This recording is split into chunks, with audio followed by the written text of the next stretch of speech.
سلام، من شیما وثوقیانم. من نقاش مداد و زغال توی سبک رئال و هایپر رئالم.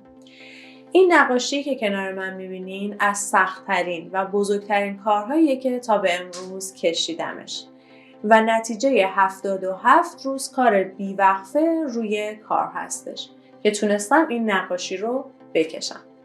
حالا در ادامه میخوام بهتون توضیح بدم که چرا یکی از سخت‌ترین هاست و اینکه جزئیات کار رو از نزدیک با همدیگه ببینیم.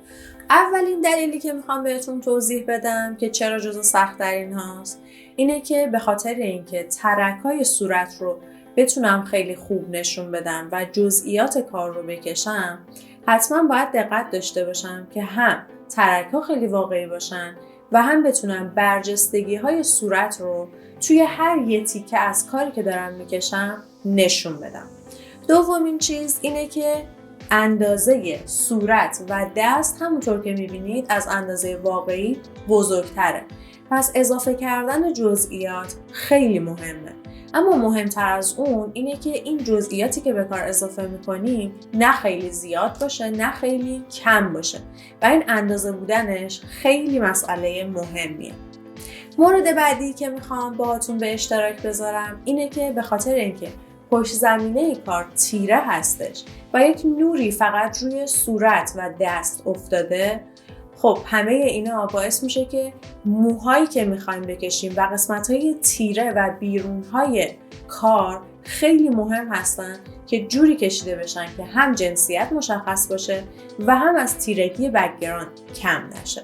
حالا بریم با هم دیگه جزئیات کار رو ببینیم. خب اولین چیز توی قسمت موها همونطور که میبینیم این موادی که خیس هم هستش و رسیده و رفته لابلای موها خیلی مهمه که جنسیتش رو نشون بدیم و همزمان این قسمت که ریشه موها هستش رو نشون بدیم. بنابراین هر خط باریک تیره و روشنی که به کارمون اضافه میکنیم اهمیت داره.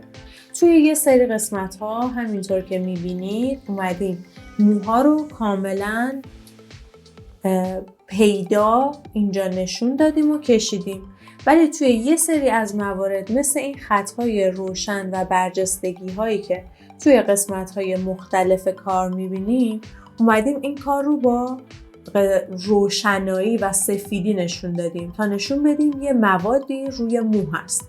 اما نباید فراموش کنیم که عمقی که توی موها هست رو باید نشون بدیم با تیرگی لابلای تارهای مو. اگر یه مقدار بیایم پایین‌تر، ترک‌های صورت‌ها هستن که توی هر قسمت مختلفی این ترک‌ها یه مقداری متفاوت از قسمت دیگر. همونطور که می‌بینید توی این گوشه ترک‌ها اومدن به صورت لایه لایه روی همدیگه قرار گرفتن. پس سایه هایی که توی این قسمت میزنیم متفاوته. به اضافه اینکه توی کل صورت از این طرف نور داریم، بنابراین این طرف هر کدوم از این ترک ها روشن‌تر و طرف دیگه که تیره هست تیرگی ها از این سمت باید مشخص بشن. حالا میریم یه ذره پایین تر. خب میخوام راجع به چشم ها صحبت کنم براتون. توی قسمت بالای چشم، قسمت پلک و ابرو توی هر طرفی متفاوته.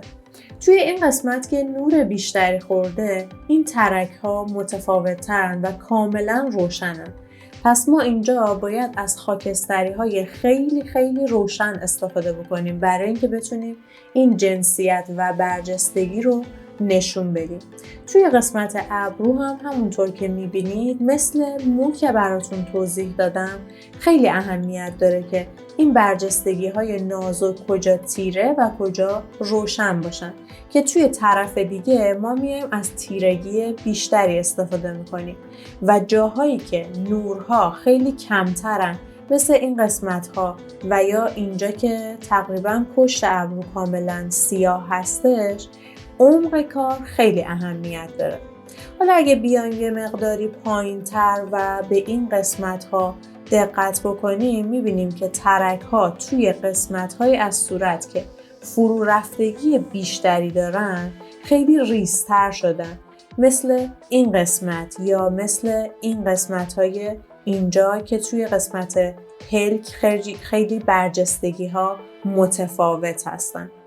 توی قسمت چشم هم که توی موژه ها همونطور که میبینید هر کدوم از این تارها که کشیده شدن به خاطر اون موادی که روی تارهای موژه هستش، هر کدومشون به صورت جداگانه باید سایه زده بشن و مثل مواردی نیست که ما بگیم میتونیم فقط از مشکی یا فقط از سفید استفاده کنیم. پس برای نشون دادن اینکه موژه ها یه سری موادی روش هستن، سایه ها خیلی اهمیت داره. توی عنبیه هم همونطور که نگاه میکنید عنبیه کاملا تیره هستش، اما باز هم یه سری نورهای خیلی کوچیک رو ما بهش اضافه میکنیم و من بهش اضافه کردم به خاطر اینکه بتونیم چشم‌ها رو خیلی خوب و شارپ نشون بدیم. میخوام بیام یه ذره پایین‌تر و بریم سراغ ترک گونه و بینی. خب توی این قسمت ها یه سری نکات هست که خیلی به زیباتر شدن کارمون کمک میکنه. توی این طرف نور خیلی زیاد خورده و ترک ها خیلی روشنن. برای اینکه ما بتونیم کار رو زیباتر نشون بدیم، یک جاهایی به شکلیه که ترک ها خیلی کمترن و این موادی که روی صورت هستش خیلی زیادترن. بنابراین به صورت یک دست‌تر سایه میزنیم. توی قسمت هایی که فرو رفتگی ایجاد شده مثل کناره های بینی، این ترک ها از همدیگه خیلی فاصله دارن. حتی توی این قسمت ها یک جاهای پوست رو هم ما به صورت کاملا پیدا میبینیمش، یا یک جاهایی این موادها انقدر زیادن که حتی یه حالتی رو ایجاد کردن که از جنسیت برجستگی صورت جدا هستن و ما میخوایم همه اینا رو نشون بدیم. اینا خیلی مهمه و به زیباتر شدن کارمون کمک میکنه. معمولاً وقتی میخوایم بینی رو بکشیم و روش هیچ ترک یا هیچ چیز دیگه‌ای وجود نداره، از سایه‌های خیلی نرم استفاده میکنیم. اما اینجا دقیقاً برعکسش اتفاق افتاده. این قسمت کاملاً تیره است و خطهای خیلی عمیق تیره رو توش ایجاد کردیم تا بتونیم این حالت بینی رو توش مشخص بکنیم. روی قسمت این تیغه بینی همونطور که میبینید این ترک ها خیلی مواد زیادی روی هم دیگه گذاشته شدن و سایه ها رو خیلی متفاوت زدیم. توی قسمت های پایین بینی همونطور که میبینید بعضی جاها مثل اینجا ترک بینی کاملا فاصله گرفته از قسمت پشت لب و این قسمت پایین. همه اینا برای نشون دادن واقعی بودن کار و زیباتر شدن کار خیلی مؤثرن و خیلی اهمیت دارن. خب توی قسمت گوشا همونطور که میبینید این طرف گوش کاملا تیره و محوه و طرف دیگه یک قسمت‌هایش محو و یک قسمت‌هایش کاملا واضح که ما اینو توی نور پردازی نشونش دادیم. حالا میخوام بیام یه مقدار پایین‌تر و به لب‌ها برسم. برای نشون دادن این قسمت از لب‌ها همونطور که می‌بینید هم این موادهایی که روی لب هستن و ترک‌ها رو باید مشخص می‌کردن و هم توی بعضی از قسمت‌ها قسمت پوست هستش که خیلی جداگانه و متفاوت سایه زده شده. حالا میایم پایین‌تر و میرسیم به دست‌ها. توی این قسمت همونطور که میبینید این انگشت و این انگشت کاملا واضح هستن و 3 تا انگشت دیگه یه مقدار فلو هستن و غیر واضحن. من از ابزارهای خیلی مختلفی استفاده کردم تا بتونم این جنسیت از دست رو کاملا خوب نشون بدم. توی یک جاهایی مثل این قسمت شیارهای دست کاملا منظم مشخص شدن، پس من هم منظم کشیدمشون.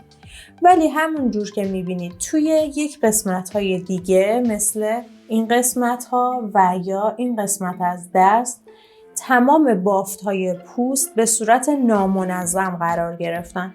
یک جاهای تیره و یک جاهای روشن هستن که من همه این موارد رو رعایت کردم. حتی اگر دقت بکنید میبینید که توی قسمت ناخن‌ها و یا دور ناخن‌ها یه مقدار نامنظمی وجود داره و یا دولایه شدن ناخن رو توی اینجا میبینیم که من تمام سعیمو کردم که تمام جزئیاتش رو حفظ بکنم و همونطور که ناخن‌ها هستن بکشمشون. و همینطور جزئیات پوست و دست توی هر قسمت که میبینید از ابزارهای مختلف استفاده کردم برای نشون دادن بهتر کارم. خب من بلند شدم که جزئیات کار رو بهتون نشون بدم، ولی آقای هری جای منو گرفت. اشکالی ندارم. خب در مورد مراحل کار، من از زمانی که مقوای سفید بوده تا زمانی که کار رو به اتمام برسونم همش رو مرحله به مرحله ویدیو گرفتم و حتما رو توی چنل برای شما قرار میدم. یادتون باشه که حتما چنل من رو سابسکرایب کنید و اگه این ویدیو رو دوست داشتین لایک کنید و برای من کامنت بذارید.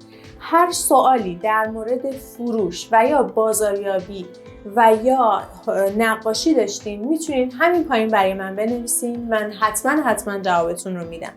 و همچنین که در آخر یک ویدیویی هم در مورد بازاریابی و فروش کار و اینکه چطور میخوام این نقاشی رو به یه قیمت خیلی بالا بفروشم حتما ویدیو تهیه میکنم و براتون میذارم که حتما تماشاش بکنید. موفق باشین. مرسی که منو تماشا کردید.